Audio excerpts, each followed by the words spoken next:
នៅថ្ងៃទី12ខែឧសភារដ្ឋសភាកម្ពុជាគឺបានសម្រេចជាឯកច្ឆន្ទហើយជាការអនុម័តនៅក្នុងច្បាប់កាតព្វកិច្ចយោធា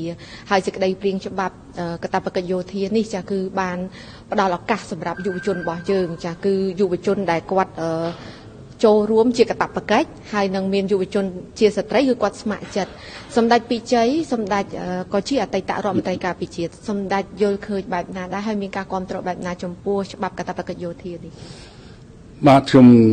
ធ្លាប់ដែលជាអ្នកព្រៀងរៀបចំនឹងធ្វើច្បាប់នេះដែរប៉ុន្តែនៅរយៈពេលនោះគឺយើងឃើញថាតម្រូវការដែលយើងត្រូវយកមកអនុវត្តនឹងគឺវាហាក់ដូចជាមិនទាន់បានបំពេញ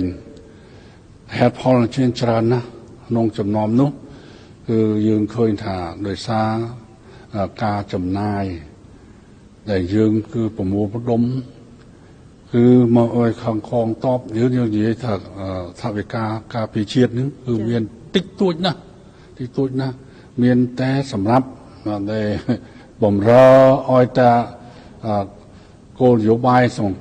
តប៉ុណ្ណឹងទេនិយាយចំគឺថាបើកបៀវត្តនិងបើករបប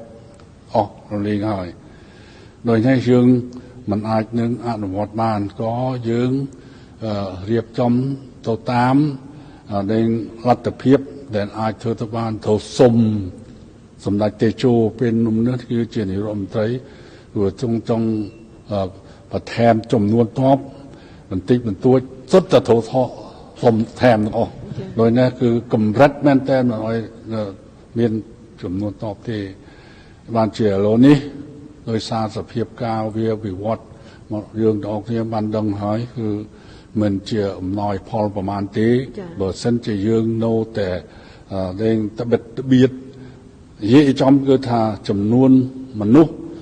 ដែលទុនធានមនុស្សដែលត្រូវបំពេញនៅក្នុងវិស័យការពារជាតិនេះគឺវាមានតម្រូវការធំធេងនាពេលបច្ចុប្បន្ននេះដោយនេះគេនិយាយទាំងអស់គ្នាហើយថា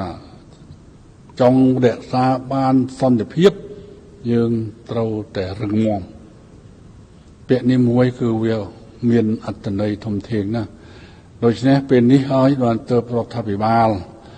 លោកពិនិត្យឃើញថាវាដល់ពេលវេលានឹងចាំបាច់ហើយត្រូវតែដាក់ឲ្យអនុវត្តនៅច្បាប់កាតព្វកិច្ចយោធានេះហើយយកច្បាប់កាតព្វកិច្ចយោធានោះគឺមកពិនិត្យមើលខបកា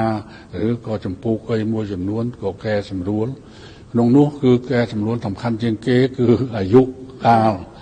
មុននឹង18ខែឥឡូវមក24ខែហើយពីអាយុ18ដ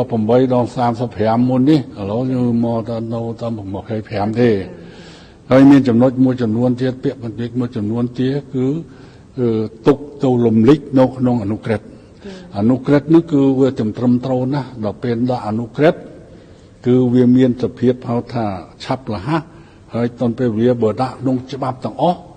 គឺវាពិបាកណាស់ក្នុងអនុក្រឹត្យគឺពេលខ្លះយើងធ្វើវិសោធនកម្មឬក៏យើងកែប្រែឬក៏បំពេញតាមអ្វីដែលរដ្ឋបាលត្រូវការគឺចេញអនុក្រឹត្យតែម្ដងអនុក្រឹត្យតាំងពីប្រព័ន្ធដំបបតាំងពីនិយាយចំតាំងពីចំនួនដែលត្រូវចូលធ្វើកាតព្វកិច្ចអីជាដើមគឺសុទ្ធសឹងតែអនុក្រឹត្យវាតម្រឹមទាំងអស់បញ្ជាក់ទាំងអស់តែនិយាយមួយបែបថាមកដល់ពេលនេះ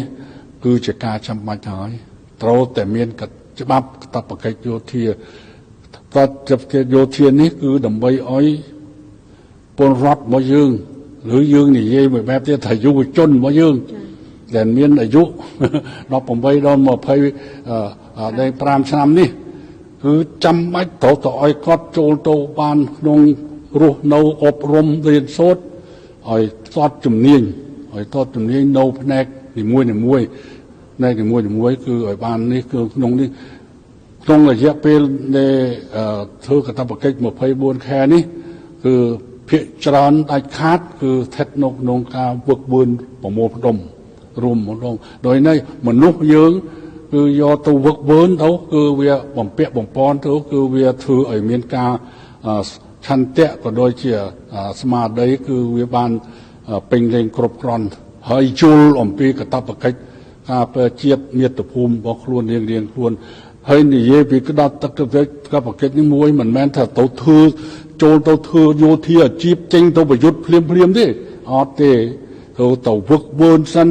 ហើយរៀបចំឲ្យបានត្រឹមត្រូវនេះសិនគឺទៅដាក់ដីនេះហើយឈានទៅដល់ច្បាប់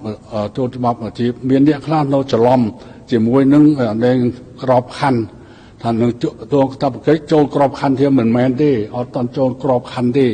គឺស្ថិតក្នុងការអប់រំវឹកវើតាមជំនាញឲ្យបានស្ទាត់ជំនាញសិនហើយដល់ពេលចប់កាតព្វកិច្ចនឹងគឺគេមានសិទ្ធិទៅហើយចប់ហើយជួនកាលគេស្ម័គ្រចិត្តបន្តក៏មានដែរនេះគឺចប់កាតព្វកិច្ចនេះអានឹងមួយទៀតឥឡូវនឹងយុវវ័យរបស់យើងអាយុ18ដល់25ឆ្នាំនឹងមានចិត្តកន្លះលានចាឥឡូវនេះគឺវារដ្ឋាភិបាលគឺមិនអាចនឹងថាយកទាំងអស់ទេវាទៅតាមទស្សនភាពថវិការបស់ខ្លួនមានគឺត្រូវមកស្ទិញសម្ភារៈបំពាក់ដាក់កន្លែងវឹកវើសម្រាប់បំពន់អីនោះគឺបានមួយឆ្នាំបានប្រមាណដោយនេះវិកฤតភាគរយគឺប្រហែលជាមិនភាគរយមិនធំទេនេះដោយនេះគឺលក្ខខណ្ឌទាំងអស់នេះគឺត្រូវចែងនៅក្នុងអនុក្រឹត្យទាំងអស់ដោយនេះខ្ញុំយល់ឃើញថាពេលវេលានេះគឺជាពេលវេលាចាំបាច់ហើយច្បាប់កាតព្វកិច្ចយោធាទៅយកមកអនុម័តហើយដោយនេះគឺថ្ងៃនេះគឺ